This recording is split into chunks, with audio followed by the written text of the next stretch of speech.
going down Lakeshore Drive.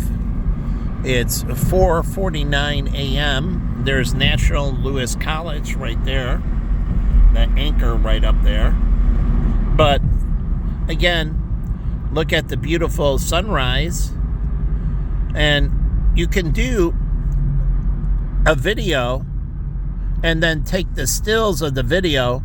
Remember, frames per minute, and each frame in a video is a separate image, and you can do those images as individual pictures. So reverse engineer the video into individual pictures. So you can take a video of downtown Chicago and then break it into separate shots, and then you can post the separate shots and make money that way. So again, it's a beautiful sunrise, or coming up. It's twilight. Twilight is both in the morning and in the evening. In the morning, it's before the sun starts coming over the horizon. You still get rays. The atmosphere in the background lights up first before sunrise. So you get twilight. It's just like after sunset. The sun is set, but you have twilight. So you have the remaining sunlight. So anyways, you get this down here along the lakefront. And I'm coming on to Field Museum. Now, this is awesome for the Field Museum. It seems like you're driving right into the Field Museum. But this is where I'm going anyways. I love Museum Park. But you get all these beautiful buildings and everything.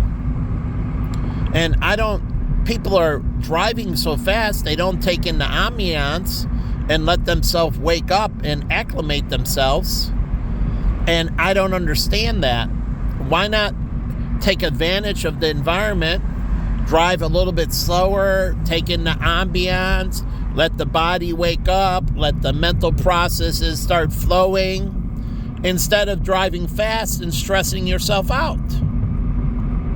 You shouldn't be racing to work. Truly.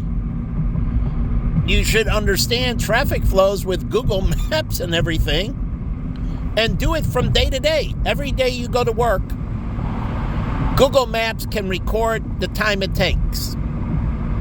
So each day, Google Maps can track it, and then it can tell you rainy days, sunny days, snowy days, and event days. Truly. And Google Maps can make it for your trip from home to work. So it can take into account accidents on the highway, 1 accident, 2 accidents, and then Google Maps can give you alternative routes. Depending on where the accident is or where the traffic jam is, Google can analyze where you should get off and get back on again, so you can go around the jam, and analyzing it for construction work. Truly. And it does this artificial intelligence for you to make your trip smoother to work. So you can actually know exactly how long it's going to take you. So, beautiful things. Now, accidents happen, but it adjusts the time frame. So it takes all that and gives you an average. And so you get the average, and it'll tell you exactly on average you need this long. Sometimes you're going to get there sooner. Sometimes it'll take a little longer. But the average will give you, and so you have the average, and then you put a margin of error, say 10 minutes.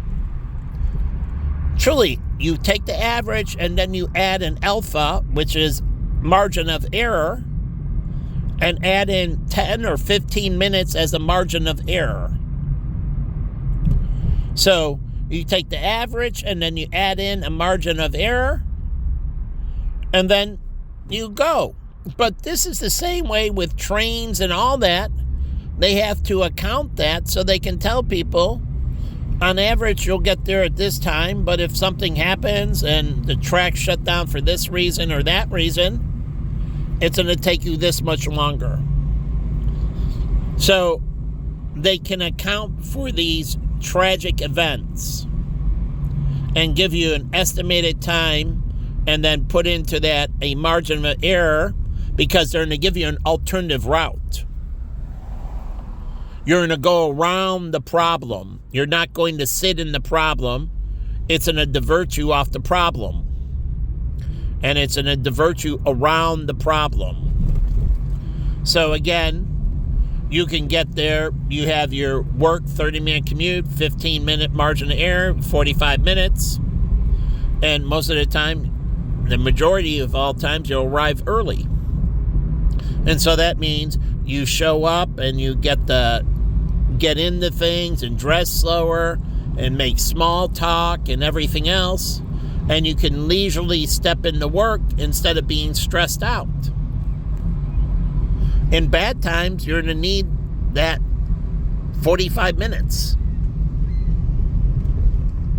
But the whole point is, they should be measuring these patterns and taking to these different things, accident and everything else, and finding alternative routes for you. And they need it for Uber and Lyft and taxi cabs and that to divert them around the traffic,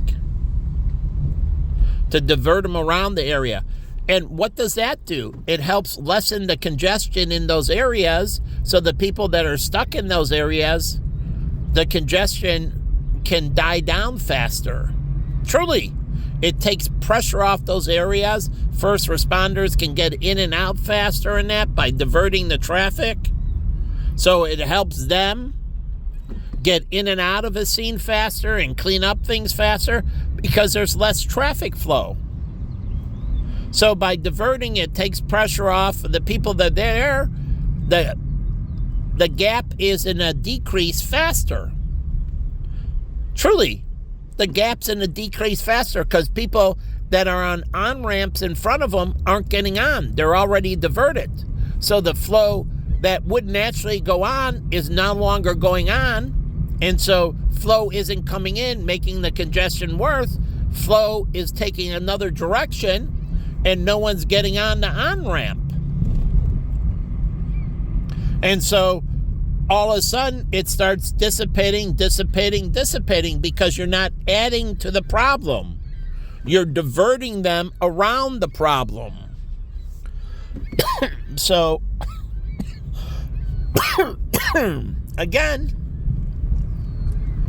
they should be doing this and helping, and then other map services and that, they have to work out their stuff to divert people around. So it takes the pressure off the main artery and things move continuously smoother, both for the people taking the bypass and the people on the main artery. So you only get small pockets of traffic jams, small pockets of slowdown, and then the slowdown disappears like a blockage in the artery. It gets dissolved.